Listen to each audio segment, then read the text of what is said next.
പുൽപ്പള്ളി അമരക്കുനിയിലെ കടുവ ദൃശ്യം ന്യൂസ് മലയാളത്തിന്. തൂപ്രിയിൽ വൈകിട്ട് പ്രദേശത്ത് കൂടെ സഞ്ചരിച്ച വാഹനത്തിന്റെ ക്യാമറയിലാണ് കടുവയുടെ ദൃശ്യം പതിഞ്ഞത്.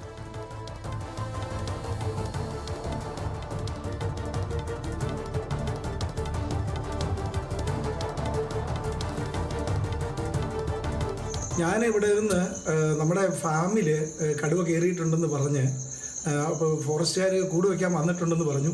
അത് കാരണം ഞാൻ പെട്ടെന്ന് വണ്ടിയും എടുത്തുകൊണ്ട് ഇതിൻ്റെ ഒരു സൂപ്പർവൈസറുണ്ട്, റിബിൻ എന്ന് പറയും, അദ്ദേഹത്തെയും കൂട്ടിക്കൊണ്ട് പോകുന്ന വഴിക്ക് തൂപ്ര ചെന്ന് തൂപ്രയെന്ന് ദേവർഗത്തേക്ക് പോകുന്ന വഴി, ആ വഴിയിൽ മുമ്പോട്ട് പോകുന്ന സമയത്ത് ഞങ്ങൾ ഈ കാര്യം പറഞ്ഞുകൊണ്ടാണ് പോകുന്ന കുറച്ചങ്ങോട്ട് ചെന്ന് കഴിയുമ്പോഴത്തേക്കും ഒരു കടുവ പെട്ടെന്ന് ഇങ്ങനെ എന്ത് ചെയ്തു, ക്രോസ് ചെയ്ത്. അപ്പോൾ തന്നെ ഞങ്ങൾക്ക് ആ പേടിയായി പോയി. ഞാൻ പറഞ്ഞു ഇതേതാ കടുവ എന്ന് പറഞ്ഞു. പെട്ടെന്ന് എൻ്റെ കയ്യിൽ ഈ മൊബൈലിൽ റെക്കോർഡ് ചെയ്യാനൊന്നും പറ്റിയില്ലായിരുന്നു. പിന്നീടാണ് മോനോട് പറഞ്ഞു. അപ്പോൾ അത് കഴിഞ്ഞിട്ട് തിരിച്ചങ്ങോട്ട് മാറിയപ്പോഴാണ് എൻ്റെ വണ്ടിയിൽ റെക്കോർഡിംഗ് ഉണ്ടായിരുന്നു. ഞാനതെന്ത് ചെയ്തു, അപ്പോൾ ഫോറസ്റ്റുകാർ മുകളിലുണ്ടായിരുന്നു, അവരെ പറഞ്ഞു, അവർ വന്ന് വണ്ടിയിൽ നിന്ന് റെക്കോർഡിംഗ് എടുത്തു, നോക്കി, പിന്നെ അവരെല്ലാം ആൾ വിളിച്ച അവിടുന്ന് കറക്റ്റായിട്ട് ഞങ്ങളൊരു 2-3 മിനിറ്റ് കണ്ടു.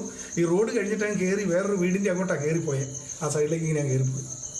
കാരണം നല്ല വലിപ്പമുണ്ട്, പക്ഷേ മെലിഞ്ഞെന്ന് പറഞ്ഞാൽ വയറൊക്കെ ഒട്ടിയിരിക്കുന്നത്, ക്ഷീണമായിട്ടായിരിക്കും.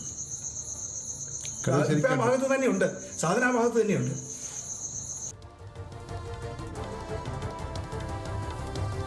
രതീഷ് വാസുദേവൻ വിവരങ്ങളുമായി ചേരുന്നുണ്ട്. രതീഷ്, തൂപ്രയിൽ തന്നെ കടുവയുണ്ട് എന്ന് സ്ഥിരീകരിക്കപ്പെടുകയാണ്. ഇനി മറ്റൊരു ചോദ്യം കൂടി നിലനിൽക്കുന്നുണ്ട്, ഇത് ആ കടുവ തന്നെയാണോ എന്നുള്ളത്. രുചിഷ്, തീർച്ചയായും അത് തന്നെയാണ് എന്ന് തന്നെയാണ് നിഗമനം. കാരണം ഇതിന്റെ ആരോഗ്യപരമായ ആ ശാരീരീകരണം തന്നെ മനസ്സിലാക്കുന്നത് അതാണ്. ദിവസങ്ങളോളം ഇവർ പല ഘട്ടങ്ങളായി വനംവകുപ്പിന്റെയും നാട്ടുകാരുടെ ഒക്കെ ശ്രദ്ധയിൽപ്പെട്ട കടുവ ഇത് തന്നെയാണെന്നാണ് ഇപ്പോൾ വിലയിരുത്തലുണ്ടായിട്ടുള്ളത്. ശാരീരികമായി വലിയ ക്ഷീണത്തിലാണ്. കാരണം ദിവസങ്ങളായി ഭക്ഷണം കഴിച്ചിട്ട് ഈ കടുവ ആടിനെയൊക്കെ ദിവസവും പിടിക്കുന്നുണ്ടെങ്കിലും ഇതിനെ കഴിക്കാൻ പറ്റാത്ത ഒരു സാഹചര്യം ഉണ്ടായിരുന്നു. അത്തരത്തിൽ അതിനു മുമ്പേ ആരെങ്കിലും ഒക്കെ കാണുക തുടങ്ങിയ പ്രശ്നങ്ങൾ ഉണ്ടായിരുന്നു. അതുകൊണ്ട് തന്നെ ആടിനെ ആക്രമിച്ച് കൊന്നു എന്നുകൊണ്ട് ഇതിന് തിന്നാൻ കഴിഞ്ഞിരുന്നില്ല.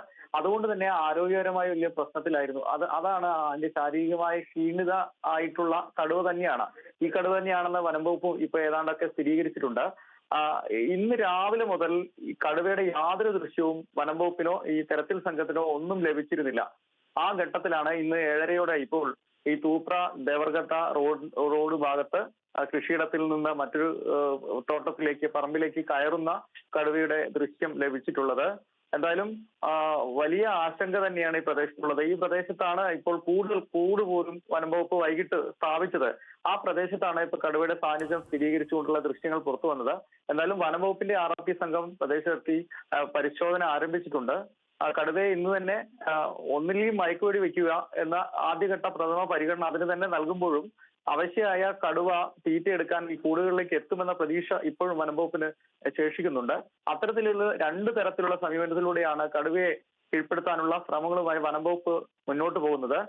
വനംവകുപ്പ് ഒരു പകൽ മുഴുവൻ നീണ്ട പരിശോധന നടത്തിയിട്ടും കണ്ടില്ല എന്ന് പറഞ്ഞ കടുവയെയാണ് ഇപ്പോൾ വൈകിട്ട് 7:30യോടുകൂടി കാറിൻ്റെ ഡാഷ്ബോർഡിലെ ക്യാമറയിലെ ദൃശ്യങ്ങളിൽ പതിഞ്ഞിരിക്കുന്നത്. കടുവയെ പിടികൂടാനുള്ള ശ്രമങ്ങൾ വനംവകുപ്പ് ഊർജിതമായി നടത്തുകയാണ്. അതിനിടയിലാണ് ഈ ദൃശ്യങ്ങൾ കണ്ടിരിക്കുന്നത് എന്നുള്ളതാണ് ഞെട്ടിക്കുന്നൊരു വസ്തുത. രതീഷ് വാസുദേവനാണ് വിവരങ്ങൾ നൽകിയത് വയനാട് നിന്ന്.